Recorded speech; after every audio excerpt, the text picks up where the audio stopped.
What is going on, man? Jeez. It's crazy. We haven't even talked about the game yet, god damn it. Are you right? Let's get into it. Let's talk All about right, we're going to have to hustle the history lesson. I just have a stat for you. How about that?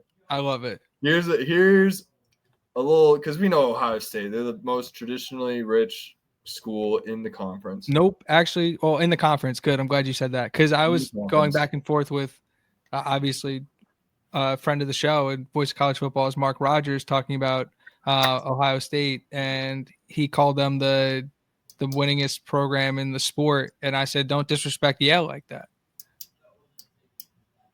Oh, Yale. Oh, my God.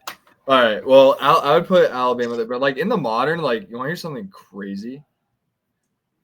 Well, there's a few things that are crazy. Woody Hayes won 9 of 10 in a stretch for Big Ten titles, from 68 to 77. That's pretty crazy, right? That's pretty good. Want to hear something crazier? Want to hear something more insane?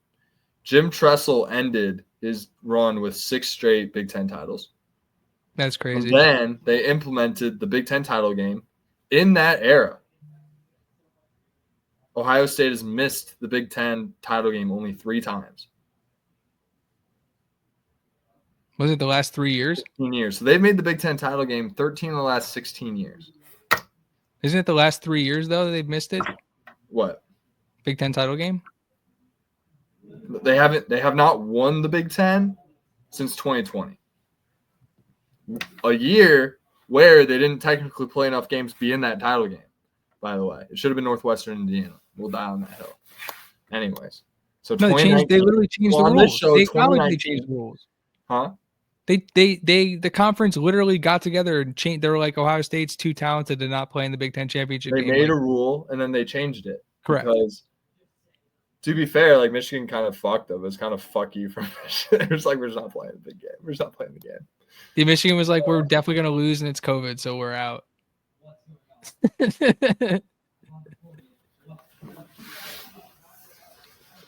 Oh, man. All right. Yeah. All right. Yeah. That's my little Ohio State history lesson. Also, we have not beaten Ohio State since 1988. Yep. So we're due. 100%. Couldn't be more due. No location, no like game time, no game line, no over under. Like, what'd you say? Sorry, I was doing something. I'm telling my. Can you hear my roommates right now? I mean, if I really try and listen, kind of, but like, no. I'll just try to keep talking and I can't hear them. No, you're good. You're good.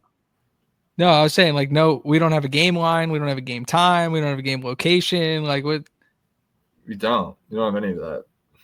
Okay, well, the game's being played at Lucas. Well, okay, this Saturday at 7 Central, 8 local kick in Lucas Oil Stadium in Indianapolis, Indiana. The number 2 ranked Indiana Hoosiers are taking on the number 1 ranked Ohio State Buckeyes in what is going to be titled Game of the Century, as every 1-2 matchup is. It is a battle of David versus Goliath. However, David's been hitting the weights. I'm glad you made that caveat. David's been putting money into his physique. Yeah. Yeah. I want to here. Can I sidebar you real quick because I made this point on Sunday night and they haven't won since 1988. Keys, like they're so due. No, that's what I mean. And I was talking to my dad about this because he was like, and Ohio State knows it too. Ohio State knows how good this team is. Let me get that straight right now. They're not sleeping on this Indiana team. They played them last year. They know how good they are. They know how well they had to play. The way Ohio State played against Indiana was one of their best games of the year. I watch Ohio State all the time. That was one of the best games of the year when they played Indiana. This guy's master of the eye test. He knows. Those guys played very well. They were flying everywhere. Indiana was a very good team and underrated, much like BYU is this year. Well, Brad, I want to say I think Indiana last year beats BYU this year, but to teach their own. All right, that's whatever. That's a crazy argument that I just threw out there. Anyways, but there's similar. It's hold on. Let me cut you off. Not all that their proportions and what I have to get used to. And so let me cut you off real quick. Talking about David and Goliath. Hold on, Jesus. Oh wow. Finally get ready to talk, and it blew my moment. I said I made a David versus Goliath comment on Sunday night, and my dad kind of told me that it sounds like you're again like saying two different things, because in one breath you're saying David versus Goliath, and in another breath you're saying Indiana has more talent than people are giving them credit for, and they're not going to be outgunned in this game. I think perceptionally, if you're talking about the brands of these two football teams, this is 100% David versus Goliath. The histories. If you're talking about the 2025 versions of these two football teams, they are shockingly similar, and Indiana is actually better than Ohio State in a lot of areas. It is the biggest game in Indiana history. We're going to learn a lot about where we are as a football program. Yeah, people keep telling me, somebody told me, they're like, this is the biggest game in your school's history. And the answer is yes. And so will the next one. So will the next one. That's literally a motto on this show. People forget. Like, I always call this game the next one, but then you always get mad. And then I remind you, the biggest game in Indiana history is the next one. What is it? The next one. Yeah, it's like somebody was like, why do you feel the need to talk about Ohio State this week? I'm like, well, first of all, we're playing you guys, but second of all, like, you guys aren't special. You're just next. Like, if we weren't playing Ohio State this week, I wouldn't be talking about Ohio State. Yeah. We haven't talked about Ohio State all year, besides when we run the slate. And we mentioned how good Ohio State is, and how they're going to win every week. Haven't we actually have been 100% correct when talking about Ohio State? Yeah. 100% correct. Like, yeah, they're going to blow out Purdue. Fucking, we were right, obviously. Yeah, and then they're like, no, we're going to lose to Penn State. We're going to lose to Oregon. We're going to lose to Iowa. And then they get mad when we start talking shit. People wrong. And all we say all the whole time is, oh, they're going to win because they're Ohio State. Like, Indiana basketball lost by double digits. I said we had to win by 10, and then we lost by 10. No, we lost by 9, Brad. That's quick. Still, that's reverse. That's inverse Ken Palm result. Not good. It's not great. Not great going into a really big matchup on Saturday, but that's, listen, this is a football podcast. We had to go 4-2 in December. I was going to mention that. And now we're not on a good start. We have to beat Kentucky or Louisville. We're going to end up 10-3. Like, at this rate, like, are we going to beat Penn State? I don't know. It's fun. I don't need that type of negativity right now. No, we'll beat Penn State. We're better. I had some takeaways from looking at Ohio State, Brad. We dropped to 25, by the way, in Ken Palm. All right, back to Ohio State. Wait, do we have a game line? Or do you want me to go find this? Like, what? It's 5.5 from what I saw. Still? It's 4.5. Oh, it's 4. Hold on. All the money was on Ohio State. Minnesota rushed the floor, apparently. We didn't even make the tournament last year. The still in the court? That's crazy. We're ranked 22. That's not top 10. It's not top 5. Storm the court. That's nuts. What's the over-under, Brad? 47, which seems right. I think it's going to be fucking. That doesn't seem right at all. That seems like disgustingly high. These two defenses allow a combined like 22 points a game. The offenses are pretty good. Mendoza's going to go crazy. But the offenses aren't playing their defenses every week. That's a crazy number. Yeah. That's 7. That's less than 7 regardless of what the final score ends up being, I think my favorite bet of the entire weekend would be the under.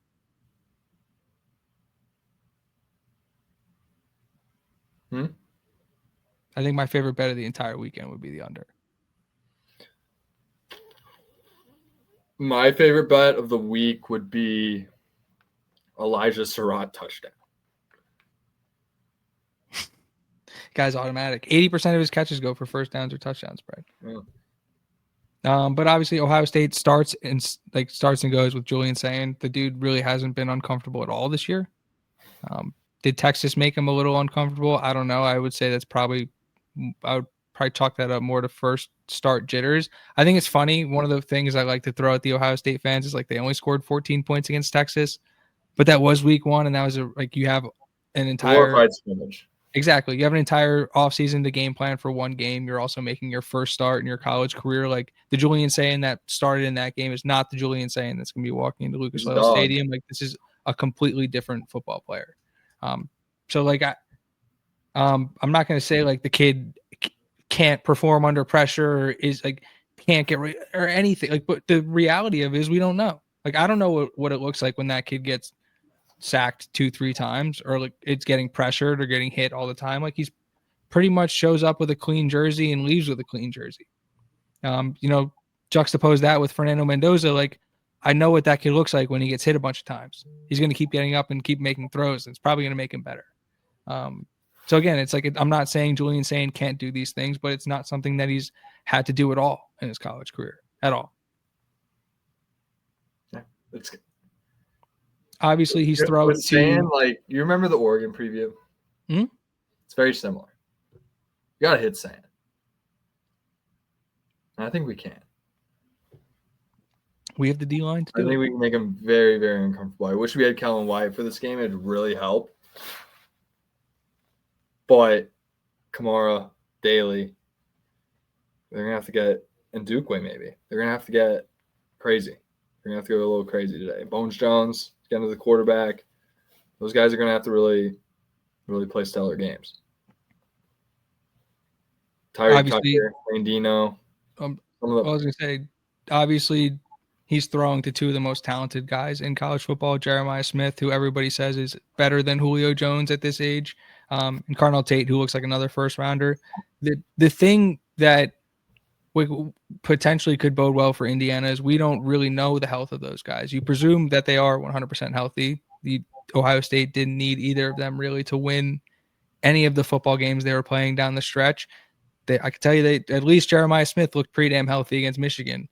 So obviously Indiana is going to be game planning for those guys to be 100%, but those guys on their own are both difference makers. When you put them on the same field, it's like pick your poison, good luck. Past those two guys, Brendan Ennis is a name people know, right?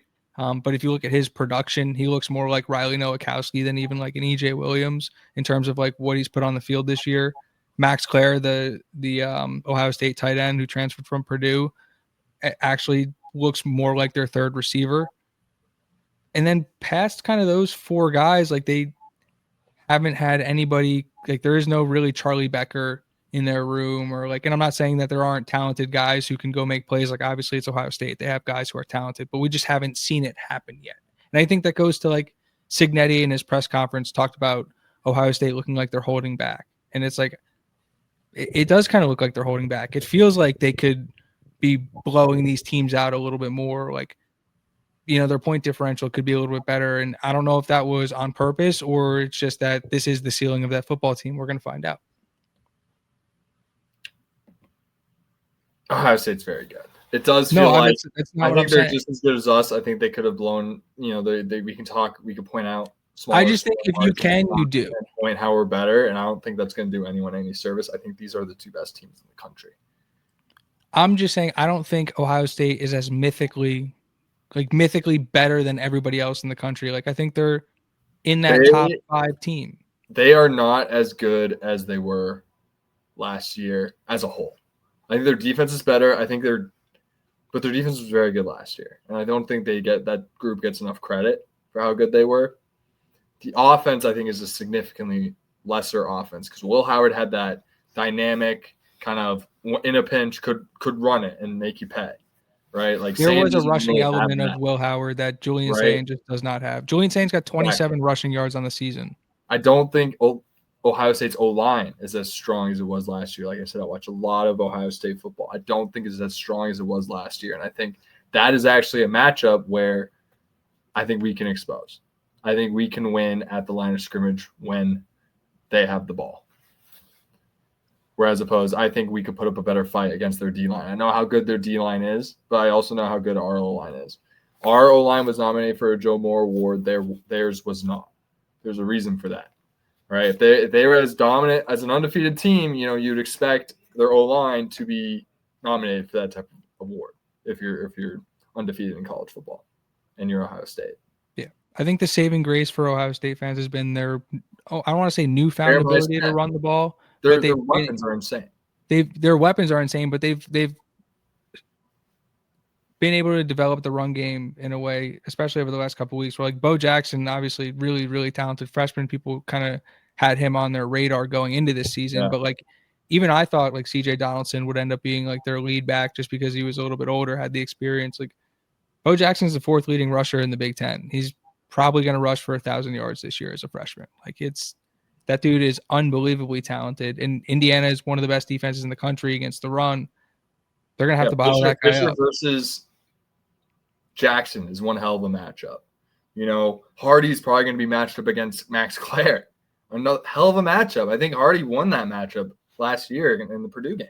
People don't I love that Ro Hardy ended up on the second team All Big Ten because people don't realize how talented that guy is or what he does for Indiana. Like that guy can run with tight ends in this conference. Like he is unbelievable. He's so good at playing coverage. He is Miles Jack-esque in terms of linebackers in coverage. He is absolutely insane. His speed and his ability to his hip movement is very Miles Jack-esque. The issue is he's about 4 inches smaller and about 20 pounds lighter than a Miles Jack, but he's got the similar kind of traits to him, but like the size of him is just smaller. Wait till you see these kids in the class of 2026. He's a freak, man. Elijah Hardy's a freak. I mean, he's still got, I'm not saying his measurables are less. I'm just saying he's legit just smaller than the guy. And it's it's awesome to have that talent on the team. Like, I don't think people realize how fucking good he is. Holy shit. I want to run some numbers by you, Brad, because obviously like Ohio State, historically good defense, unbelievably good. You look at their point totals allowed, like not taking away from anything that they've done on the field this year. Sack totals. Indiana has 34, Ohio State 30. Tackles for loss. Indiana's got 103. Ohio State's got 70.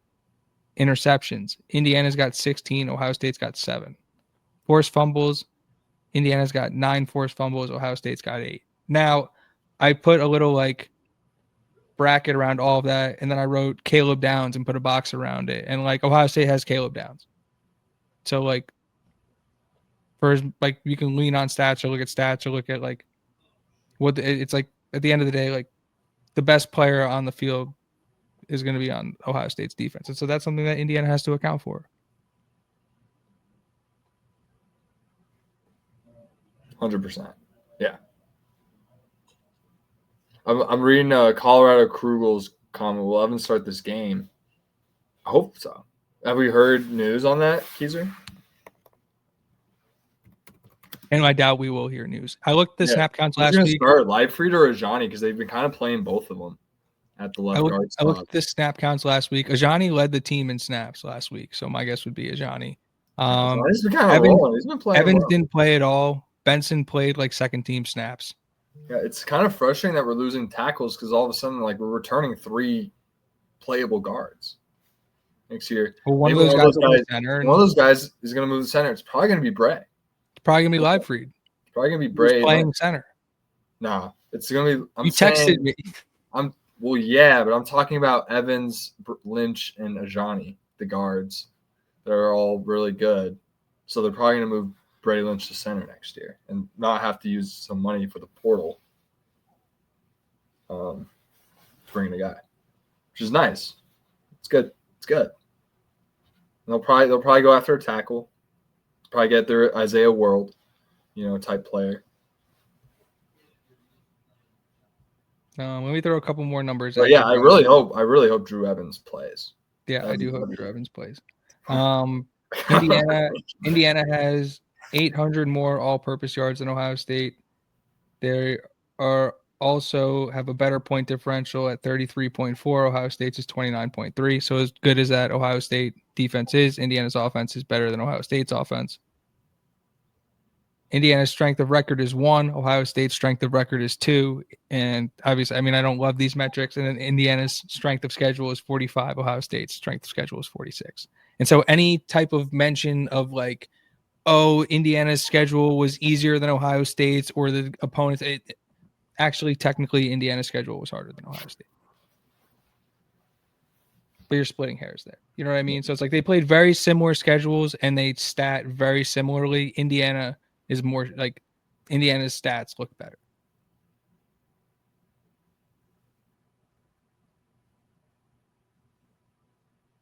Yeah. And if you look at ESPN's like special teams efficiency, they slaughter Ohio State. Ohio State's like 100 and something in the country, and Indiana's like 12. Dude, they're equal teams. Yeah, they're equal. Mm-hmm. There's so many insane matchups. Like talk about Hemby versus Styles. You know, talk about Surratt versus Igbonosun, the guy who holds all the time. Like our guys, like their weapons are really good on the outside, and they're probably going to win. Our guys are going to Jersey guy, bro. Jersey guy, Davison Igbonosun.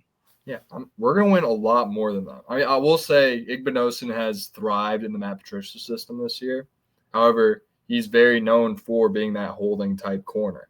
So if we can expose that with Surratt, who will need to be held, always does, that could be something that's a matchup that I think we can expose as well. And yeah, I think that's a good. Like more so than Smith can expose punts. We have not talked about Patricia, and I think it's interesting. Like what if you think about what all those Bill Belichick defenses did really well that he was in charge of, and like what this Ohio State, like the people that talk about this Ohio State defense, like what they do really well. They disguise coverages unbelievably. They're really well disciplined, and they tackle. And so like there aren't these gaudy like tackle for loss numbers. While they do have guys that produce right, like Caden Curry, the Indiana kid, has been one of the best pass rushers in the conference. Arvell Reese is one of the most athletic pass rushers in the conference. Like we talked about him winning the Butkus Award, but you can argue he's probably better even off the edge. Like they have a ton of talent. They're well coached. They're disciplined, and they do the fundamentals really well. And so, yeah, keep going. I was going to say, when you put all of those things together and you play against other college teams, yeah, like you're going to get the results. Like they're going to embarrass some people. I think where the chess match becomes really intriguing is like Kurt Cignetti, Mike Shanahan, Chandler Whitmer, and like the Cignetti offense versus the Patricia defense. Like what does Cignetti and Shanahan and co have in store to attack what they believe are the holes on this defense? Yeah, I feel like it like we want to make it a San Mendoza matchup, but it really does come down to like the Mendoza versus Patricia matchup. I feel like that's the biggest part of the whole puzzle, right? Because if Mendoza can't move the ball, Indiana's going to lose. Yeah, I think that's pretty simple. Right, because they have Jeremiah Smith. Like if it's a 10-7 game, Jeremiah Smith's getting that game-winning touchdown to make it, 10-7. Right? Like that's how that game goes. Right? They break through finally. If it's like, or it's like 3-3 the whole game. Right? It's like who gets the first touchdown? Like push come to sub. I'm gonna say Jeremiah Smith breaks out of that game. So like the offense just can't stall. The offense has to score points, and if Mendoza can't do that, they're not gonna win. That's a fact. Like I said, I love Brian Haynes, but like Ohio State's gonna score a touchdown in that game. Right? I'm not saying that game's gonna happen. I'm just saying in that type of game. Because I think this is the type, like I said, the big show. It's coin flip. I think these teams win 5 out of 5, 5 out of 10, right, against each other. Right? Who's going to win on Saturday? Is Mendoza going to show up and be super prepared and be able to analyze these disguised coverages to do enough to move the ball and then score enough to win the game? Like that's what it comes down to. Like obviously maybe Ohio State could say the same thing, but I really think it's more so about Mendoza versus that Ohio State defense more than it is about Sand versus our defense. I actually kind of completely disagree. I think the entire game is Sand versus our defense. Really? Yeah. I think that I think if we can make him look like we can hit him. an inexperienced quarterback who hasn't played in a ton of big games, I think that is probably Indiana's best chance of winning this football game. Because if he is going to sit back there and be the Julian Sayin he was this year and complete 80% of his passes and get those freaks the ball, then it's going to be really hard to beat those guys. So they need him to be ordinary, just like Dante Moore was ordinary. Yeah, but think about how good Ohio State was last year, and that defense played really well against them. They absolutely stalled the run. They had Travion Henderson and Quinshon Judkins, who have turned out to be pretty damn good NFL running backs. The most impressive part of that game last year was Will Howard's ability to stand in the pocket and pick apart Indiana's zone. And Will Howard had his best game of the year. He probably completed at 80%. And if Sayin is able to do the same thing, he's going to do the same thing, regardless of who's catching passes for Ohio State. That's why you have to make that guy uncomfortable. Yeah, but you have to account for the loss of Chip Kelly. Chip Kelly called a hell of a game against us. Called one. He purposely rolled Howard out, fully knowing that he'd be like wide open to run for like 15 yards for first down. Like he called that out so many times against our defense, and to each their own. Like Chip Kelly's a hell of a coordinator, and Brian Haynes is a hell of a coordinator, and sometimes the other coordinator just gets you. Sometimes, it's two minds going at it. I don't think the problem with last year's game we were out schemed. I think we were. No, I'm not. That's not what I'm trying to say. I'm just saying like they've taken a downturn in that scheme department, right? Regardless, with Hartline. Yeah, I don't know. Or I mean, you can make the argument that Ryan Day learned from Chip Kelly and he adjusted his. You're not going to be able to teach the mind of Chip Kelly play calling like routine to him in one season. You get out of here. That guy's I didn't say that. I said maybe he picked some things up. I don't know. Maybe. I'm playing devil's advocate. I have some keys to success, though, Brad. Yeah. Key number 1, punch first. I think, obviously, momentum in any football game is your friend. The crowd, which, like, we haven't talked about the crowd yet. Like, it's in Indianapolis. I think at worst, this is going to be 50-50 because, obviously, you got to acknowledge the way the Ohio State fans travel and how close it is to both Columbus and the state of Ohio, and how many Ohio State fans there are. Like, they travel really well. There's going to be a bunch of them at that game, but there's going to be a lot of Indiana fans at that game as well. Indy is in the dead heart of Indiana, right? There's a lot more Indiana fans close in vicinity to Lucas Oil than Ohio State fans. So I'm anticipating a really good crowd, but it's not going to be like this wildly hostile environment where like you're going to have to change your snap count or use silent count even. Like I think that like both teams will probably end up being fine using their snap counts. But I think that Ohio State has trailed. I think the only time they trailed all year was against Michigan, right? And they haven't trailed in the second half. And they haven't even had like a third quarter like win expectancy under like 70% or something stupid like that.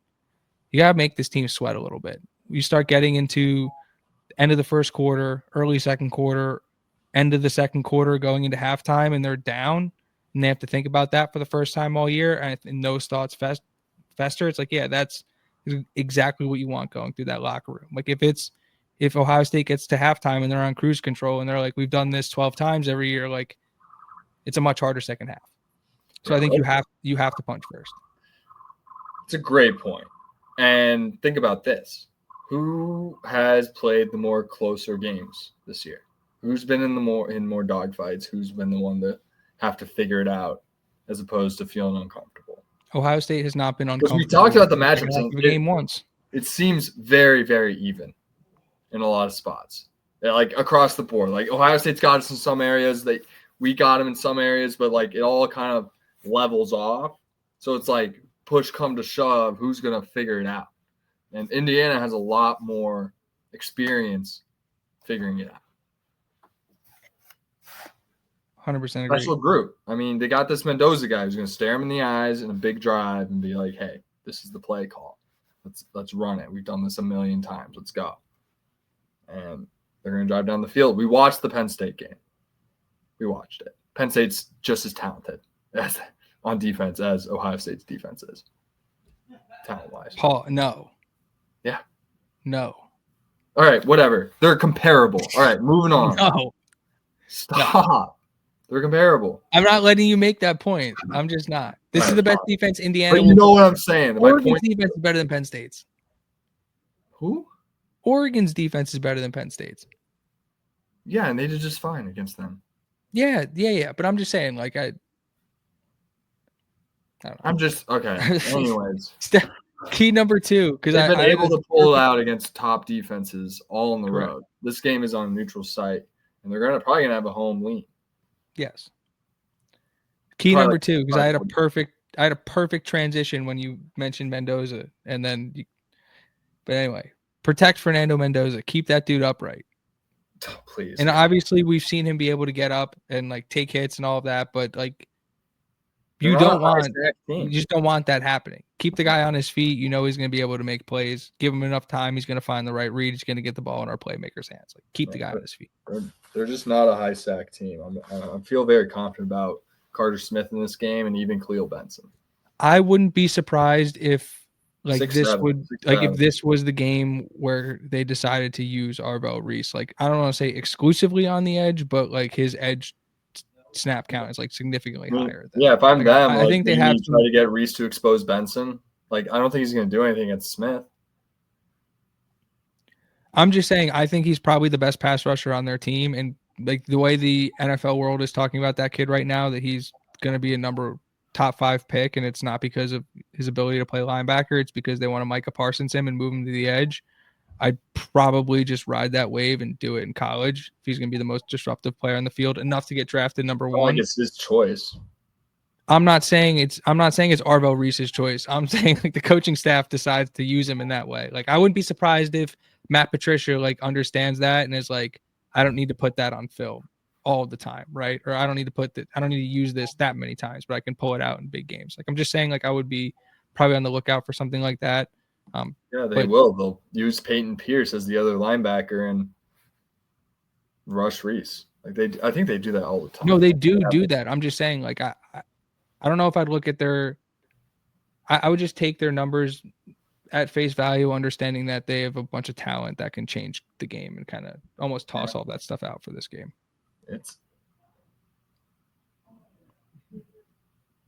Key number 3, Brad, beware of Caleb Downs. There aren't many players in college football like this guy.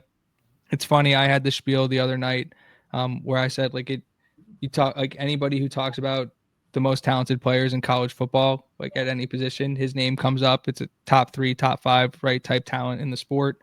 Talk about him in terms of the NFL draft. It's like, yeah, he's no brainer, top 5 player coming out, but then everyone's like, no, he can't be a top 5 pick because he's a safety. Like, I don't understand that. The guy's an absolute weapon.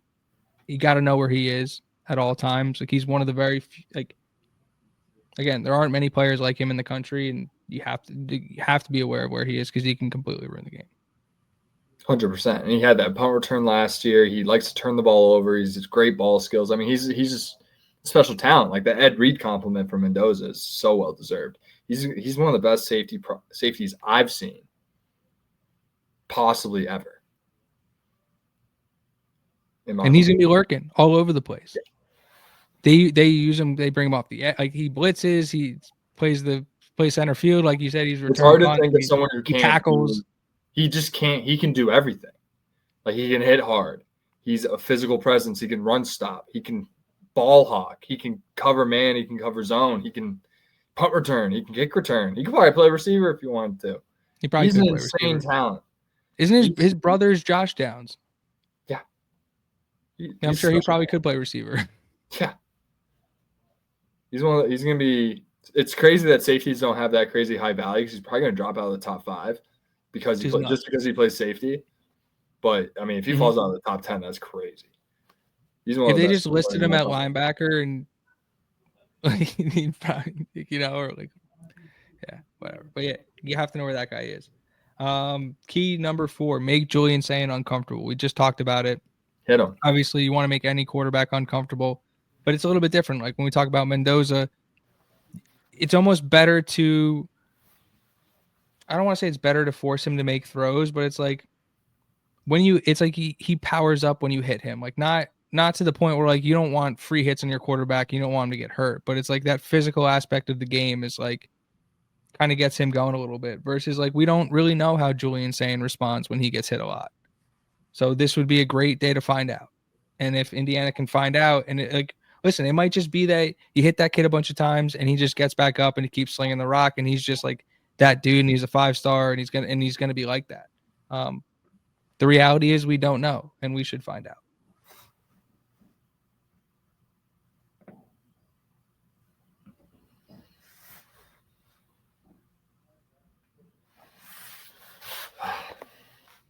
Yeah.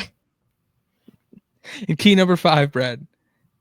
Indiana has to remember that regardless of how much talent is on Ohio State's team, that they are not outgunned in this game. They have more than enough talent on both sides of the football to not only hang in this football game, but win this football game. Oh, plenty. I mean, it's NFL and NFL talent. Like, yeah, Ohio State probably has a lot more top-end NFL talent, but, like, Indiana has a lot of guys that are going to play in training camps. Like, all their starters, and it bleeds into their 2D. Like, all those guys are going to get NFL looks. Like, a lot of them just aren't going to the draft this year because they're just underclassmen, right? They are extremely talented. This team, their player development has really impressed me throughout this year. I think it was a big question mark going into this year because, it's year 2. Like, what's that year 2 jump going to look like? We just don't know what their player development look like. And to get this kind of first taste on what their Indiana's, which we haven't really talked about all year, how well their player development is, which I think it's appropriate time to bring it up because you got to kind of see the proof in the pudding, like the 12-0 season. And you're like, man, like, you know how hard it is to go 12-0 in college football? You got to be crazy talented to do that, regardless of what conference you're in, right? And, like, remember that Western Michigan team that went 12-0? Like, they had, like, 3 NFL guys on that team, maybe more. Like, they were loaded. For the MAC. You know what I mean? But yeah, Indiana's got plenty of guys that are going to play like on Sundays on this team. Bringing up Farrell, Lumore, Pons, Fisher, Jones is probably going to go league. Hardy's probably going to go league when it's all said and done. Landino, Tucker, Wyatt, Daly, Kamara. Like, that's just the defense. Probably got 2 NFL linemen and what I think was Bray Lynch and possibly Ajani down the line, the way he's been stepping up as a redshirt freshman. Carter Smith, Surratt Cooper, obviously. I think Hemby's going to really I think he can make a roster. He can. He's young. He's a true senior. He's got plenty of time left. I think he's only like 22. And Mendoza, obviously, who's probably the highest draft pick of all the players on the field in this game. So Indiana has plenty of support around what is a Heisman Trophy contending quarterback, and they have enough to get it done, period. Score prediction. Oh, man.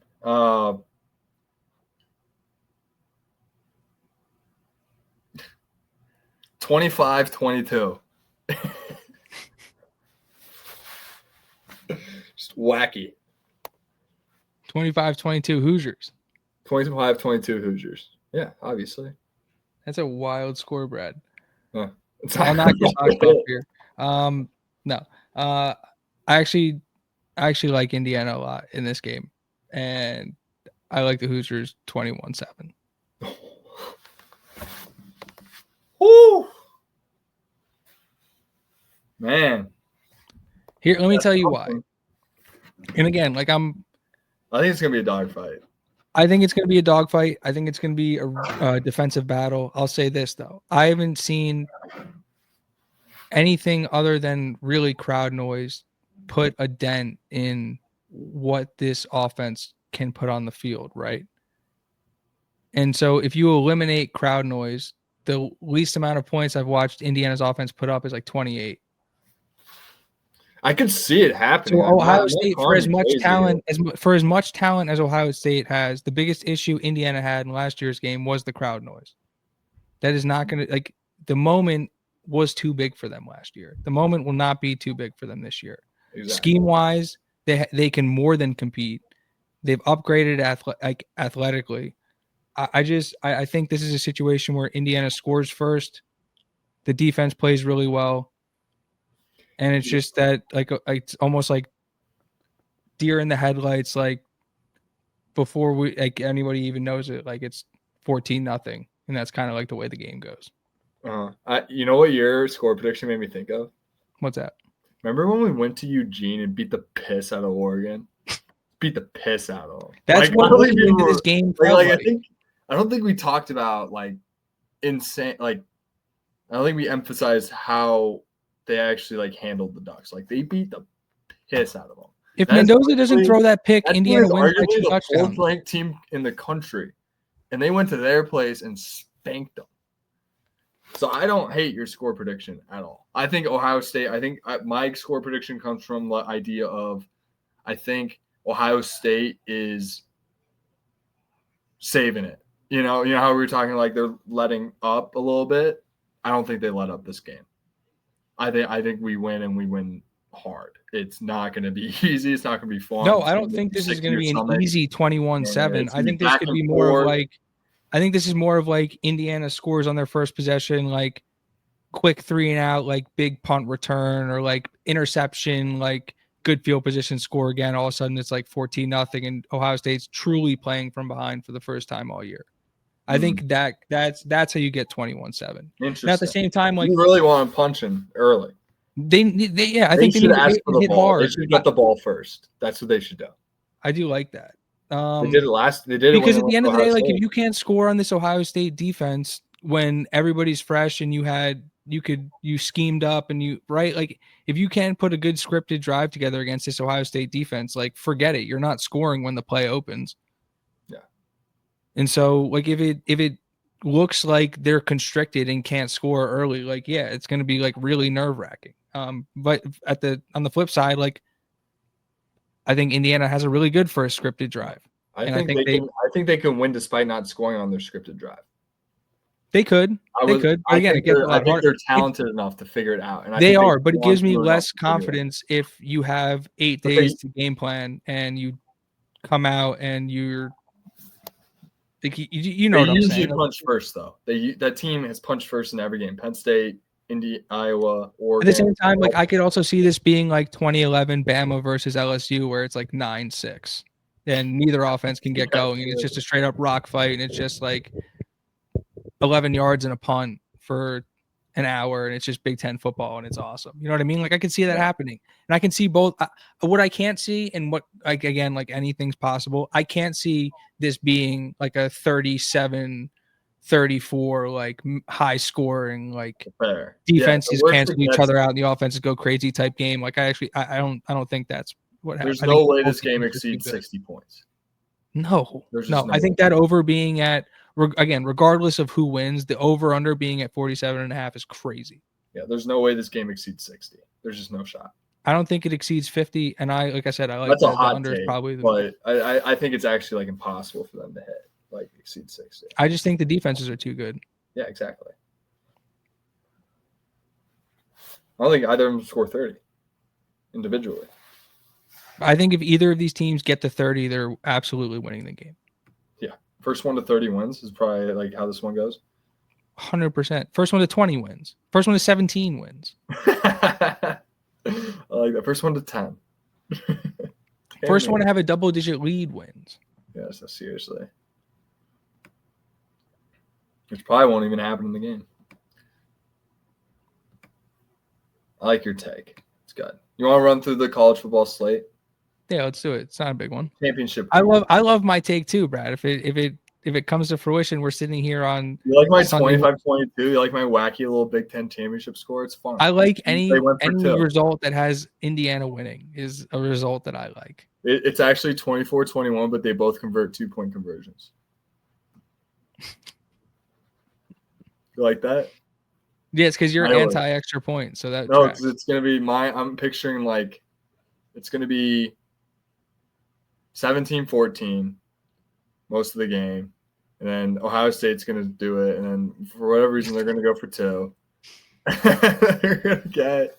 Well, I was looking. They kicked like 20 to 30 less extra points, I think, or something stupid like that than we've kicked. Which, like, I was trying to figure out the math in my head, and I couldn't. It didn't make sense. I think they might just go for 2 a lot, but that might not be true. They might just have multiple extra point. They have less touchdowns. 6 less passing touchdowns. They have 55 touchdowns.